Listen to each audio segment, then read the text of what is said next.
நீங்கள் அனைவரும் எப்போதும் எனர்ஜியாக இருங்கள். ஆக சிறந்த எனர்ஜி உங்களுக்கு கிடைச்சு மிக சிறப்பாக இருங்க. நான் ஒவ்வொரு யோகங்களாக இப்போது சொல்லுகிறேன்.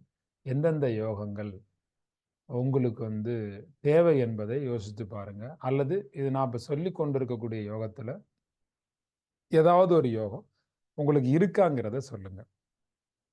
ஜோதிட யோகங்கள் அப்படிங்கிறது ஒருத்தருடைய ஜாதகத்தில் சூரியன், சந்திரன், செவ்வாய், புதன், குரு, சுக்கிரன், சனி, ராகு, கேது இந்த கிரகங்கள் ஒன்றுக்கொன்று சேரும்போது யோகம் உண்டாகும். ஜாதக கட்டத்தின் அமைப்பில் இந்த நவக்கிரகங்கள் சேரும்போது இயல்பாகவே உண்டாகும். யோகம் உங்களுக்கு பரிசாகவும் குருநாதர் மூலம் கிடைக்கும். யோகம் என்பது இயல்பாக அதுவாகவும் உங்களுக்கு உருவாகும். தானாகவும் கிடைக்கும். தானாகவும் கிடைக்கும். யாகங்கள் செய்து மழையை பெய்ய வைக்கவும் முடியும். தானாகவும் மழை கிடைக்கும். இல்லை, இப்போ மே மாதம் பாருங்கள், மழை பெஞ்சுக்கிட்டு இருக்குல்ல. அந்த மாதிரி யோகம் என்பது 2 வகை. உங்களுக்கு இயல்பாக இருக்கா அப்படிங்கிறத நீங்கள் இப்போ யோசிச்சு பார்த்துக்கலாம். ஏதாவது ஒரு யோகம் இருந்தாலே நீங்கள் வெற்றி தான். நவக்கிரகத்தை 3 வகையாக பிரிக்கலாம். 1 வெளிச்ச கிரகங்கள்னு பேர். சூரியன், சந்திரனும் பாருங்க வெளிச்சம் தரக்கூடிய கிரகங்கள். இது 2ம் வெளிச்சம் தரக்கூடிய கிரகம், லைட்ஸு. அடுத்து இன்னொரு வகை இருக்கு, பஞ்சபூத கிரகங்கள்னு பேர். பஞ்சபூதம்னாக்க நிலம், நீர், நெருப்பு, காற்று, ஆகாயம், இதானே பஞ்சபூதம். 5 கிரகங்கள் இருக்கு பஞ்சபூதத்தில். அது என்னென்ன அப்படின்னா, இப்போ செவ்வாய் கிரகம் நெருப்பு கிரகம், புதன் கிரகம் காற்று கிரகம், குரு ஆகாய கிரகம், சுக்கிரன் அப்படிங்கிறவர் நீர் கிரகம், சனி என்பவர் நிலத்துக்கான கிரகம். இப்போ இந்த 5 பேர் 5 கிரகம், 5 பேரும் பஞ்சபூத கிரகம் ஆயிட்டாங்க. ஒளி கிரகம் அப்படின்னு நான் லைட்ஸுக்கு 2 கிரகம் சொல்லிட்டேன். இதுல ஒரு 5 வந்துருச்சு. 5 2 7 வந்துருச்சா? மிச்சம் 2 கிரகம் இருக்குல்ல, ராகு, கேது. அவங்க 3வது வெரைட்டி. அவங்க யாருன்னா நிழல் கிரகங்கள், நிழல் உண்டாக்கக்கூடியவர்கள். நிழல் கிரகம் அப்படிங்கிறது ராகு, கேது. இதுல நமக்கு யோகத்தை தரப்போகிறது எந்த கிரகங்கள்னா பஞ்சபூத கிரகங்கள் தான் யோகத்தை அள்ளி வழங்கக்கூடியது. செவ்வாய், புதன், குரு, சுக்கிரன், சனி. இந்த 5ம் தான் நமக்கு நிறைய சக்தியை கொடுக்க போகிறது. அது பஞ்சமகா புருஷ யோகம் அப்படின்னு சொல்லுவாங்க. நமக்கு யோகத்தை தரப்போறதே மெயினாக இந்த 5 பேர் தான். மற்ற கிரகங்களுடைய சேர்க்கையின் மூலமாக உச்சமாகிறதோ நீச்சமாகிறதோ எது வேணாலுமே நடக்கும்.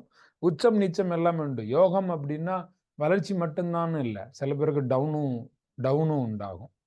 டவுன் ஸ்டேஜும் சில பேருக்கு வரும். ரொம்ப மோசமான வாழ்க்கை வாழ்ந்துக்கிட்டு இருப்பாங்க சில பேர், திடீர்னு நல்லா இருப்பாங்க. அப்போ என்ன, யோகம் வந்துருச்சு அப்படின்னு அர்த்தம்.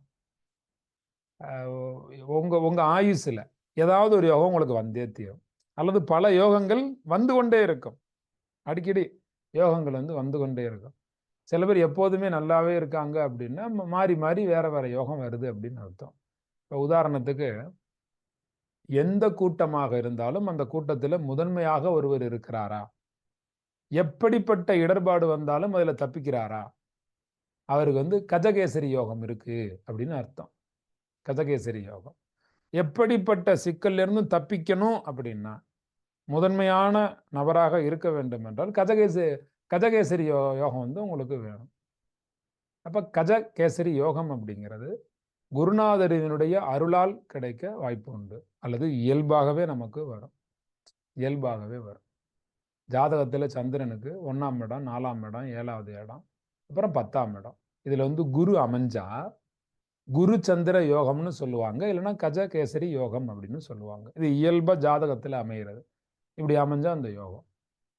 நீங்க ஜாதகத்தை பார்த்து கண்டுபிடிக்க முடியல அப்படின்னாலும், நீங்க இப்ப இந்த நிலைமையில இருந்தா, அதாவது எந்த இடர்பாடு வந்தாலும் உங்களால ஜெயிக்க முடியுதா, நீங்க கஜகேசரி யோகம்னு முடிவு பண்ணிக்கலாம்.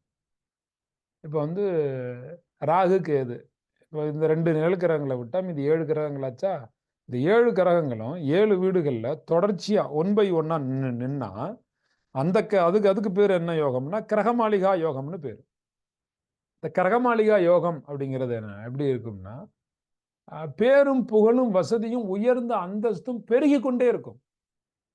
அதான் கிரகமாளிகா யோகம் அப்படிங்கிறது. உங்களுக்கு இப்போ அந்த ஸ்டேஜ்ல நீங்க இருக்கீங்களா அப்படின்னு யோசிச்சு பார்த்துங்க. இல்லை இந்த ஸ்டேஜ் உங்களுக்கு தேவையா அப்படிங்கன்னு யோசிச்சு பார்த்துக்கங்க. கேதார யோகம் அப்படின்னு ஒரு யோகம் இருக்கு. அரசியல்ல செல்வாக்கு பெற வைக்கக்கூடிய யோகம். சங்க யோகம் அப்படின்னு கூட சொல்லுவாங்க. சங்க யோகம் அப்படின்னு கூட சொல்லுவாங்க. அரசியல் செல்வாக்கு பெற்று விளங்க வேண்டும் என்றால் கேதார யோகம் வேணும். என்கிட்ட ஜாதகம் பார்க்குற சில பேர் ஜாதகத்தை கொடுத்துட்டு எனக்கு அரசியல் இருக்கா பார்த்து சொல்லுங்க அப்படிம்பாங்க. யோகமே இருக்காது, இல்லைங்க அப்படிம்பேன். இல்லை நான் போகவே தீரணும் அப்படிம்பாரு. சரி சேர்ந்து பாருங்க அப்படின்னு வேற என்ன நம்ம என்ன சொல்ல முடியும்? சரி சேர்ந்து பாருங்க. காமிய யோகம் அப்படின்னு ஒன்று இருக்கு. பொன் கிடைக்கும், பொருள் கிடைக்கும், பூமி கிடைக்கும். இது அனைத்தையும் பெற்று யோகமாக வாழ்வார்கள். யோகமாக வாழ்வதோடு சேர்த்து தான் யாரை விரும்பினாரோ விரும்பியவரை மணந்து வாழுவார். அதான் காமிய யோகம். காமிய யோகம் மிக சிறப்பான ஒரு அமைப்பு. லக்னாதிபதி சுபரோட சேர்ந்து பலம் பெறணும். 2ஆம் இடத்துல குரு, 4ஆம் இடத்துல சுக்கிரன், 7ஆம் இடத்துல சந்திரன், 16ஆம் இடத்துல செவ்வாய். இப்படி இருக்கக்கூடிய அமைப்பு ஒருத்தருக்கு ஜாதகத்துல இருந்தா அது காமிய யோகம் அப்படின்னு பேர். இப்ப நான் சொன்னது காமிய யோகம்னு தெரியாமலேயே இயல்பா உங்களுக்கு வாழ்க்கையில நீங்க விரும்பிய நபரை மணந்து பொன் பொருள் ஆஸ்தின்னு சிறப்பாக இடம் வாங்கியிருக்கீங்க, நல்லா தங்கம் வாங்கியிருக்கீங்க, நல்லா தேவையான பொருட்களை வாங்குகிறீர்கள், வாழ்க்கையை அர்த்தம்படமும் வாழ்ந்து கொண்டிருக்கிறீர்கள், விரும்பியவரையே மணந்து கொண்டிருக்கிறீர்களா, உங்களுக்கு காமிய யோகம் இப்போது ரன்னிங் இப்ப இருக்கு அப்படின்னு அர்த்தம். அல்லது இதெல்லாம் தேவையா, அப்ப உங்களுக்கு காமிய யோகம் தேவை. அப்போ குருநாதருடைய அருளாசி இருந்தால் உங்களுக்கு அந்த காமிய யோகம் கிடைக்கும். நீங்க சக்தி பெற முடியும். குபேர யோகம் என்கிற ஒரு யோகம் மட்டும் இல்லை. குபேர யோக பயிற்சிக்கு வரக்கூடிய நபர்களுக்கு ஒரு யோகம், அதாவது ஒரு யோகம் வந்தா மற்ற யோகமும் சேர்ந்து வந்துடும். குபேர யோகங்கிறது தலைப்பு, அது ஒரு யோகம், எல்லாருக்கும் தெரிஞ்ச ஒரு தலைப்பு, அதனால குபேர யோகம்னு சொல்றது. மற்ற அனைத்து செல்வ சம்பத்துகளுக்கும் எல்லா யோகத்தையும் உங்களுக்கு கொடுப்பதுதான் குபேர யோக பயிற்சியினுடைய ஒரு முக்கிய நோக்கமே. அது நேரடி பயிற்சியாகவும் நடக்குது, ஆன்லைன் பயிற்சியாகவும் நடக்குது, இலவச பயிற்சியாகவும் நடக்குது, கட்டண பயிற்சியாகவும் நடக்குது. எதுல யாருக்கு விருப்பமோ அந்தந்த தேதிகளை தெரிஞ்சுக்கிட்டு பயிற்சிகளில் கலந்துக்கணும். கட்டண பயிற்சிக்கும் இலவச பயிற்சிக்கும் நிச்சயமாக வித்தியாசம் இருக்கு. யார் யாருக்கு என்னென்ன பயிற்சிகள் தேவைன்னு நீங்க கலந்து கொள்ள முடியும். அடுத்து கார்முக யோகம் அப்படின்னு ஒண்ணு இருக்கு. கார்முக யோகம்னா என்ன, அது எப்படி கண்டுபிடிக்கலாம்? நல்ல கல்வி இருக்கணும், பிற விஷயங்களை கேட்டு தெளிவு பெறக்கூடிய ஒரு கேள்வி இருக்கணும், கேள்விகள் கேட்கக்கூடிய, பாசிட்டிவ்லி கொஸ்டின் பண்ணக்கூடிய வாக்குஸ்தானம் இருக்கணும். இந்த யோகம் பெற்றவர்களுக்கு கல்வி நல்லா இருக்கும், கேள்வி நல்லா இருக்கும். அதன் மூலமாக கேள்வியின் மூலமாக கிடைக்கிற பதில் ஞானம் இருக்கும். அதாவது கேள்வி கேள்வி கேட்டுறலாம், யார்கிட்டேருந்து நல்ல பதில் வருமோ அவங்கள தேடி கண்டுபிடிச்சு கேள்வி கேட்டால் தானே நல்ல பதில் கிடைச்சு நமக்கு ஞானம் பெருகும். கேள்வியாக கேட்டால் ஞானம் பெருகாது. யார்கிட்ட கேட்கணுமோ அவங்க கிட்ட கேட்டு நல்ல பதில் பெற்றாதான் ஞானம் கிடைக்கும். அப்போ கல்வி, கேள்வி, ஞானம் உள்ளவர்களாக இருப்பார்கள். இந்த யோகம் என்பது 27 வயதுல ஆரம்பிச்சு ஒரு 8 வருஷம் தான் இருக்கும். இந்த யோகம் கார்முக யோகம் அப்படிங்கிறது ரொம்ப நல்ல யோகம். உங்களுக்கு இப்போ இந்த யோகம் இருக்கா அப்படிங்கிறத பாருங்க. இந்த யோகத்தில் இதில் ஏதாவது ஒன்று உங்களுக்கு இருந்தால் பரவாயில்ல அப்படின்னா பயிற்சிகளில் தொடர்ந்து கலந்துக்கங்க. இப்போ ஜூன் மாதம் நம்ம தொடர்ந்து 30 நாட்கள் தினசரி 7 மணிக்கு ஆன்லைன் மூலமாக பயிற்சி நடத்த போகிறோம். கலந்துக்கங்க. யோகம் உங்களுக்கு ப்ரெசன்டபிளாக வந்து சேரும். எல்லா குபேர யோகம் மட்டும் இல்லை, அனைத்து யோகங்களும் உங்களுக்கு கிடைக்கும். குரு பார்க்கக்கூடிய அமைப்பில் இருந்தால் பல யோகங்கள் கிடைக்கும். நமக்கு பல யோகங்கள் கிடைக்கும், அற்புதமான யோகங்கள் கிடைக்கும். சில பேருக்கு கான யோகம் இருக்கும். கான யோகம்னா ரொம்ப அழகாக இருப்பாங்க, ஆடை ஆபரணங்கள் மேலே ஆசையும் இருக்கும், அது அவங்கக்கிட்ட சேர்ந்தும் இருக்கும். 16 வயசுக்கு மேலே ஒரு 3 ஆண்டுகள் இந்த யோகம் இருக்கும். இதுக்கு பேர் கான யோகம்னு பேர். சில பேர் ரொம்ப மேக்கப் பண்ணுறாங்க, இந்த பொண்ணு எப்போ ஏஜ் அட்டன் பண்ணுது நகையாக சேருது, ட்ரெஸ்ஸு ஒரு ஆள் யார் வீட்டுக்கு வந்தாலும் 2 ட்ரெஸ்ஸு 5 ட்ரெஸ்ஸுன்னு வாங்கி கொடுக்குறாங்க, பார்க்கறதுக்கும் பிள்ளை ரொம்ப அழகாக இருக்குது, இப்படிலாம் சொன்னீங்க அப்படின்னா ஜாதக கட்டத்தில் 9வது இடத்துல இருக்கக்கூடிய பாக்கியஸ்தான அதிபதி 3லேருந்து அவரை இந்த குரு பார்க்கக்கூடிய அமைப்பு இருக்கும். அந்த அமைப்பு இருந்தால் அதுக்கு பேர் கான யோகம்னு பேர். இந்த கான யோகம் அவங்களுக்கு 3 ஆண்டுகள் இருக்கும். ரொம்ப சிறப்பான முறையில் யோகியாக இருப்பார்கள்.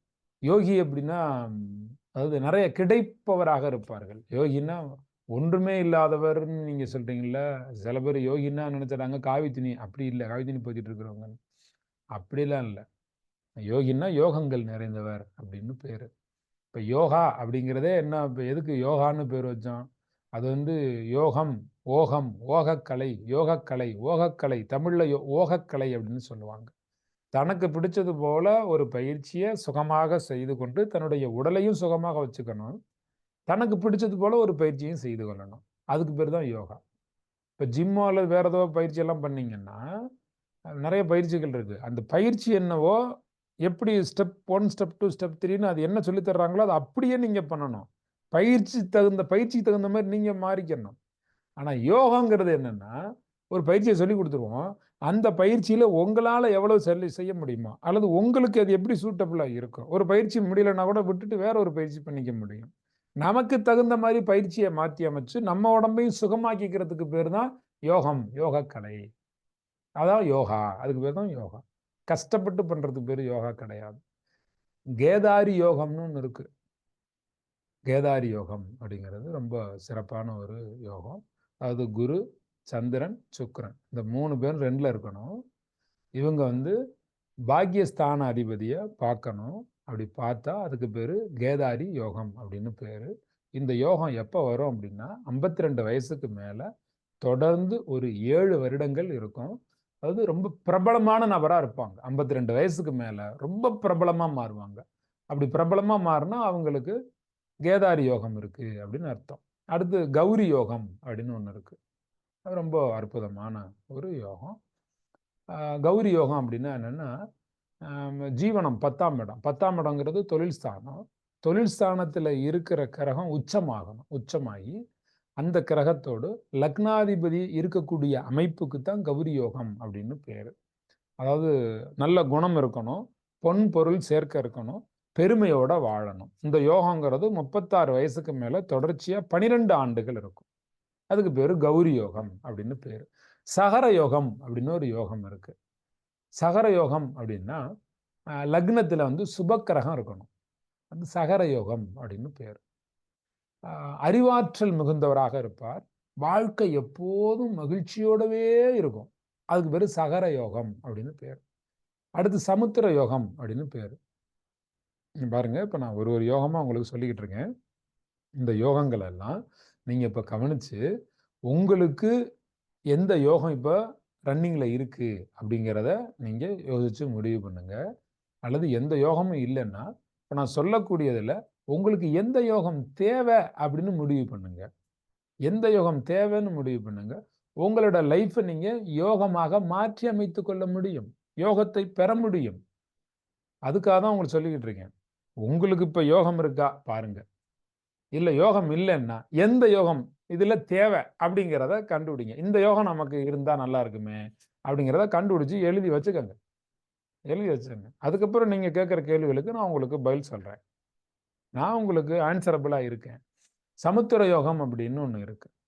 அது வந்து 53 வயதுக்கு மேல தான் தொடங்குது அந்த யோகம். 53 வயசுக்கு மேல தான் தொடங்குது. ஒன்றுக்கு மேற்பட்ட மனைவி இருப்பார்கள். பொன் பொருள் கொண்டு அதிகாரியாக இருப்பார்கள். அதிகாரியாக இருப்பார்கள். அவங்க இதெல்லாம் வந்து சமுத்திர யோகத்தினுடைய சமுத்திர யோகத்தினுடைய அறிகுறிகள்னு சொல்றதால சமுத்திர யோகம் உள்ளவங்க இப்படிதான் இருப்பாங்க. அதாவது 2ஆம் இடத்துல இருந்து ஒரு வீடு விட்டு இன்னொரு வீட்டுல கிரகம் இருக்கணும். ஒரு வீடு விடணும், அடுத்த வீட்டுல கிரகம் இருக்கணும். விட்டு விட்டு கிரகம் இருக்கணும். அதுக்கு பேரு சமுத்திர யோகம் அப்படின்னு பேரு. பொன் கிடைக்கும், பொருள் கிடைக்கும். அதிகாரம் மிகுந்த பதவிகளில் இருப்பார்கள். ஒரு மனைவி இருக்க மாட்டாங்க. ஒன்றுக்கு மேற்பட்ட மனைவி இருப்பாங்க. புத்திரர்கள், பிறக்கக்கூடிய பிள்ளைகள் நிறைய பிள்ளைகள் இருப்பாங்க. பிறக்கக்கூடிய பிள்ளைகள் நிறைய பேர் இருப்பாங்க. இது சமுத்திர யோகம் அப்படின்னு நம்ம சொல்லுவோம். இது வந்து 53 வயசுக்கு மேல ரொம்ப அற்புதமான ஒரு அமைப்பா இருக்கும். ரொம்ப பிரமாதமா இருக்கும். 53 வயசுக்கு மேல கல்யாணம் ஆகுமா இப்படிப்பட்ட யோகம் இருக்கிறவங்களுக்கு அப்படின்னு சில பேர் கேட்பீங்க. அது ஆணவங்களை நீங்க இதுவரையும் பார்க்காதனால சில பேர் கூட ஒரு கேள்வியா இருக்கலாம். 50 வயசுக்கு மேல, 53 வயசுக்கு மேல, 55 வயசுக்கு மேல, 56 வயசுல எல்லாம் கல்யாணம் பண்ணியிருக்காங்க. ஒரு மனைவி இருக்கும்போது அந்த மனைவியினுடைய சம்மதத்தின் பேரில் திருமணம் எல்லாம் செய்திருக்காங்க. அது மாதிரிலாம் நிறைய பேர் இருக்காங்க. உங்களுக்கு இது வரைக்கும் அப்படிப்பட்ட நபர்கள் நீங்க அறிமுகமாகி தெரியல அப்படின்னா என்கிட்ட நிறைய கவுன்சிலிங் வருவாங்கல்ல, விதவிதமான கவுன்சிலிங் வரும்பொழுது நிறைய நபர்கள் நிறைய கேட்டகரியில் இருக்கிறவங்க வருவாங்க. அதனால எனக்கு தெரியும். உங்களுக்கு அனுபவம் இல்லை அல்லது அருகில் யாருக்கும் பார்த்துருந்தா தானே உங்களுக்கு அனுபவம் இருக்கும். 53 வயசுல கல்யாணம் பண்ணிக்காரு, 55ல் கல்யாணம் பண்ணிக்காரு அப்படின்னு. உங்களுக்கு தெரியலைன்னா அப்போ அது இதை பற்றி உங்களுக்கு புரியாது. அடுத்து சரிதாம யோகம் அப்படின்னு ஒரு யோகம் இருக்கு. சரிதாம யோகம் அப்படின்னா இது வந்து 30 வயதுக்கு மேலே 60 வயது வரைக்கும் இருக்கக்கூடிய ஒரு யோகம் இது. 60 வயது வரைக்கும், அதாவது எதுவுமே இப்போ ரொம்பவும் இருக்காது. அதாவது எந்த வளமும் எல்லா வளத்தோடும் சிறக்க நிறக்க வாழ்வார்கள். எதுவுமே அதிகமாகவும் இருக்காது, குறைவாகவும் இருக்காது. எல்லா வளங்களோடும் வாழ்வார்கள். அநேக வளங்கள் இருக்கும். நல்ல மேலான மேன்மக்களுக்கான வாழ்க்கை வாழ்வார்கள். அவர்கள்தான் சரிதாம யோகம் பெற்றவர்கள். சரிதாம யோகம் என்பது எதுவுமே அதிகமும் இருக்காது, குறைவும் இருக்காது. எல்லாமே சமமாக இருக்கும். அடுத்து சடமகுடா யோகம்னு ஒன்று இருக்கு. 14 வயசுல இருந்தே உருவாகி இது வரக்கூடியது. 14 வயசு. சில பேர் என்கிட்ட ஜாதகம்லாம் காமிச்சு, என் பிள்ளை படிக்கவே மாட்டேங்கிறான் அப்படிம்பாங்க. என் பிள்ளை படிக்கவே மாட்டேங்கிறான் அப்படிம்பாங்க. இப்போ ஆன்லைனில் கூட இப்போ யாரும் என்கிட்ட அப்படி ஜாதகம் பார்த்தவங்க இருக்கீங்களான்னு தெரியல. குழந்தைகள் ஜாதகத்தை 10 வயசு 12 வயசுலலாம் கொண்டு வந்து என்கிட்ட பார்ப்பாங்க. நான் சொல்லுவேன், கொஞ்சம் வெயிட் பண்ணுங்க. 14 வயசு வரைக்கும் வெயிட் பண்ணுங்க. 14 வயசுக்கு அப்புறம் பாருங்க, 9வது அவன் என்னைக்கு படிக்கிறானோ 14 வயசு அவனுக்கு எப்போ வருதோ அது வரையும் வெயிட் பண்ணி பாருங்க. அவன் அதுக்கப்புறம் எந்த அளவுக்கு சிறப்பாக அருமையாக வாழ்றாங்கிறது, அவன் எப்படி படிக்கிறாங்கிறத பாருங்க அப்படின்னு சொல்லுவேன். சடமகுடா யோகம் ஸ்டார்ட் ஆகும் சிலருக்கு ஜாதகத்தில். அதனால அப்படி நான் சொல்லுவேன். அடுத்து சலயோகம்னு ஒன்று இருக்கு. சலயோகம் அப்படிங்கிறது 17 வயசுல துவங்கக்கூடிய யோகம். இது கல்வியில மேன்மை பெறக்கூடிய நபராக இருப்பார். நேற்று கூட ஒருத்தர் ஜாதகம் பார்த்தாங்க.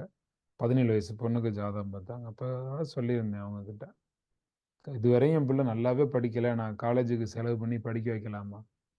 யோகம் இருக்கு. கல்வியிலே மேன்மை பெற்று சகல சம்பத்தோடு இவர் வாழ்வார்.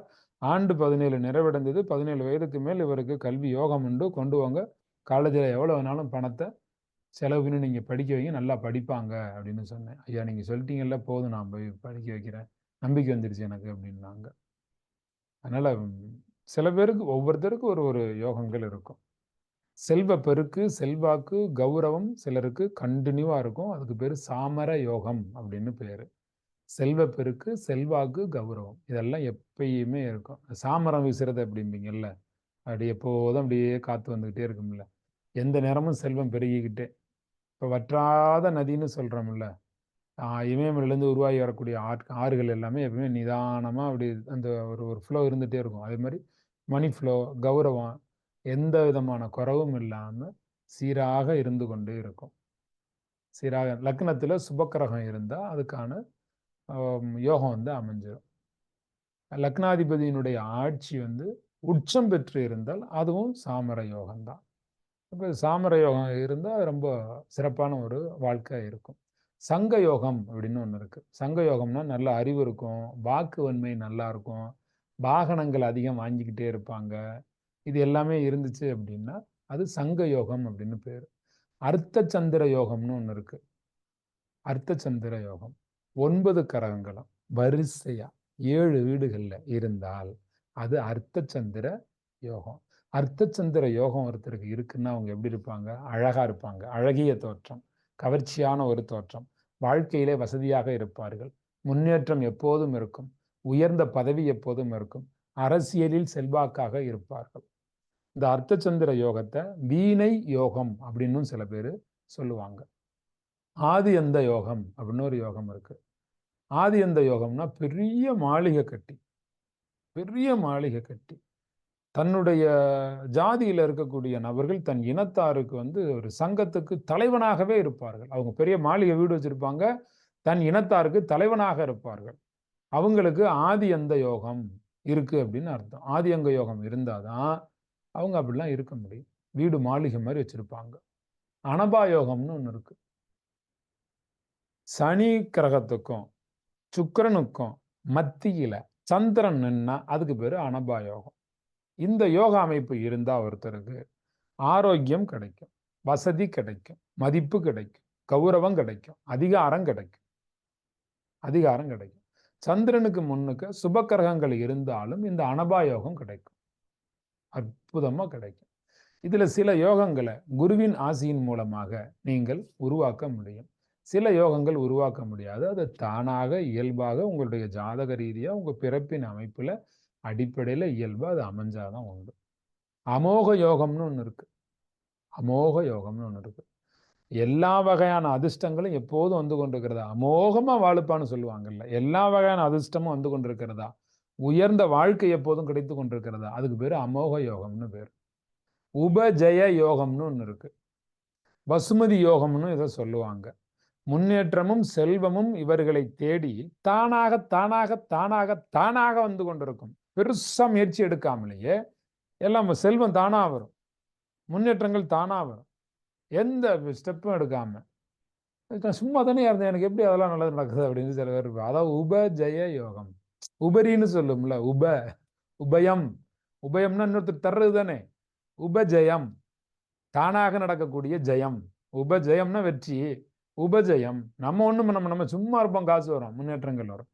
நீங்க வீட்டுல பேசாம உட்காந்துருப்பீங்க, திடீர்னு உங்க ஏரியால 10 பேர் சேர்ந்து இந்த எலெக்ஷன்ல நீங்க நில்லுங்க பிரசிடென்ட்டுக்கு அப்படின்னு சொல்லி உங்களை தானா கொண்டு போய் பிரசிடென்ட் எலெக்ஷன்ல நிக்க வச்சு ஆட்டோமேட்டிக்கா உங்களை ஜெயிக்க வச்சுட்டு வந்துருவாங்க. இப்படிலாம் நடக்கும் உபஜய யோகம். நிறைய அரசியல்வாதிகள்லாம் பாருங்க, எம்எல்ஏ ஆன கதை, சிஎம் ஆன கதையே கூட இப்படிலாம் இருக்குது உபஜய யோகத்துல.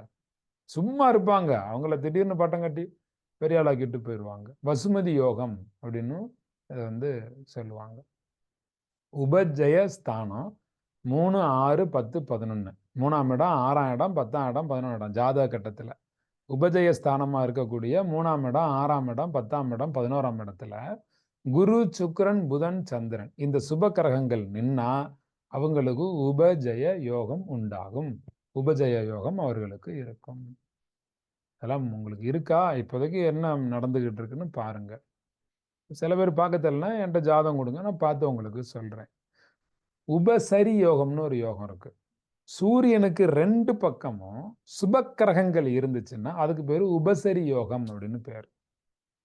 அதாவது பலரும் உங்களை மதிப்பார்கள், மதிக்கக்கூடிய நிலைக்கு நீங்கள் உயர்வீர்கள், இதான் உபசரி யோகம் அப்படின்னு பேர்.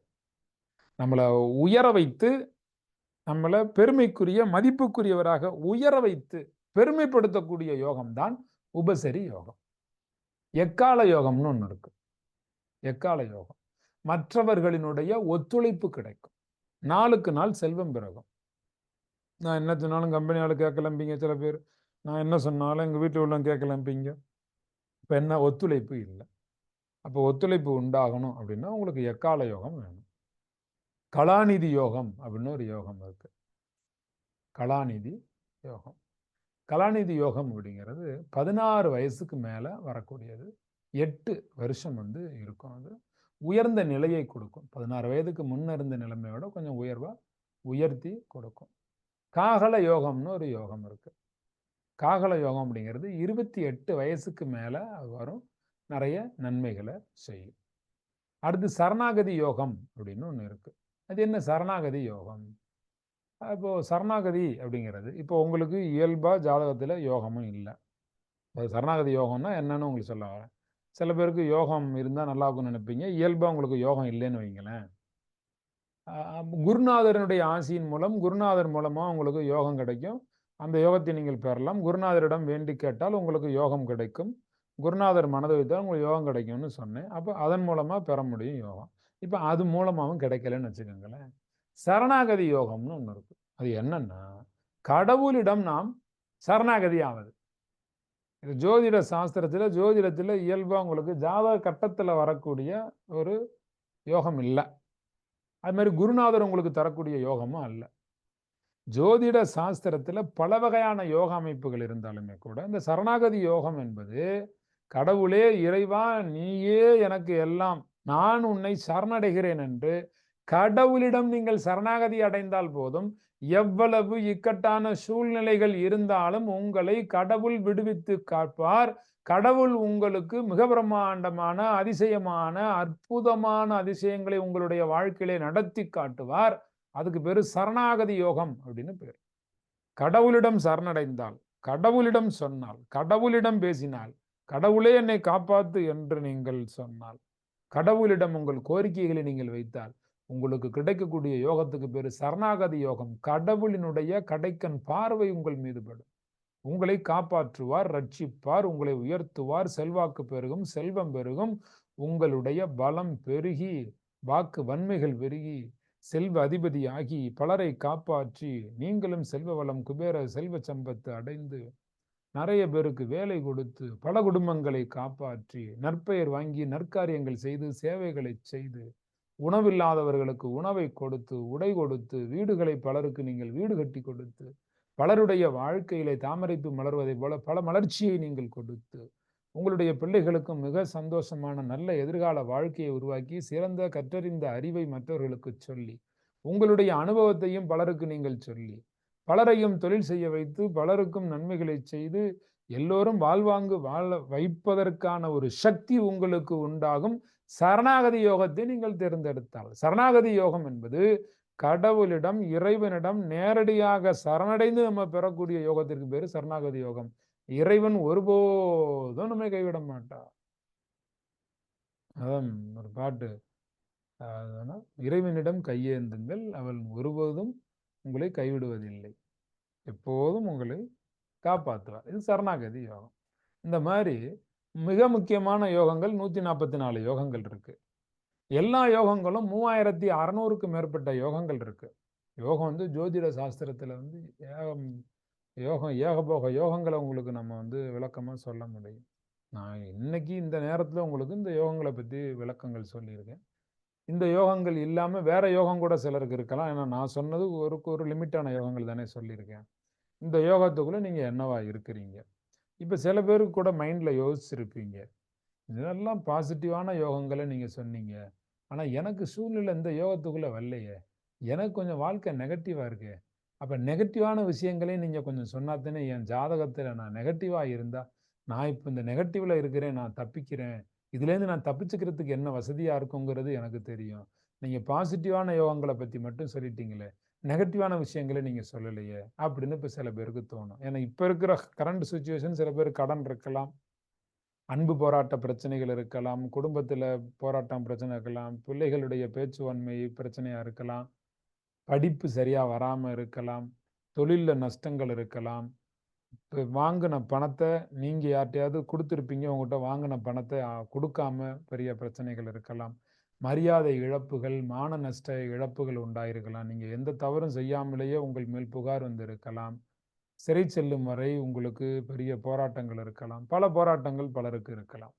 அப்ப நமக்கு போராட்ட காலமாவில் இருக்கு. தென்றல் வந்து எல்லாமே பாசிட்டிவாவே சொல்றாரு, நமக்கு கொஞ்சம் வாழ்க்கை நெகட்டிவா இருக்கு. அப்போ இந்த நேரத்தில் நம்ம ஜாதகத்தில் நமக்கு என்ன நெகட்டிவா நடக்குது, அதை நம்ம தெரிஞ்சுக்கணும் தானே என்று நீங்கள் நினைக்கலாம்.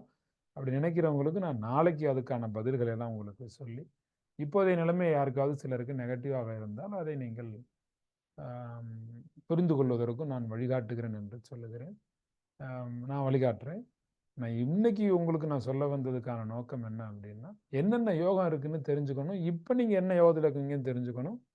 உங்க லைஃப்பை நீங்க மாற்ற நினைச்சா எந்த யோகமா மாற்ற நினைக்கிறீங்க, நமக்கு ஹைலி பாசிட்டிவ் தான் பாருங்க. நம்ம வந்து அடுத்து நம்ம யோகமாக தான் மாறணும். குபேர யோகா பயிற்சி அப்படின்னாவே எனர்ஜி, சந்தோஷம், மகிழ்ச்சி, உற்சாகம், ஆனந்தம், வாழ்க்கையில வெற்றி வந்து வந்தே தீரணும். நமக்கு வெற்றிக்கு அருகில போய் நின்று வெற்றியை நம்ம பெறணும், நம்ம வெற்றியாக நம்ம மாறணும். அதுதான் நமக்கு நோக்கம். அதனால தான் இந்த யோகங்கள் இருக்கலாம், அல்லது எந்த யோகம் இதில் உங்களுக்கு தேவை அப்படிங்கிறதுக்கு தான் நான் கேட்டேன்.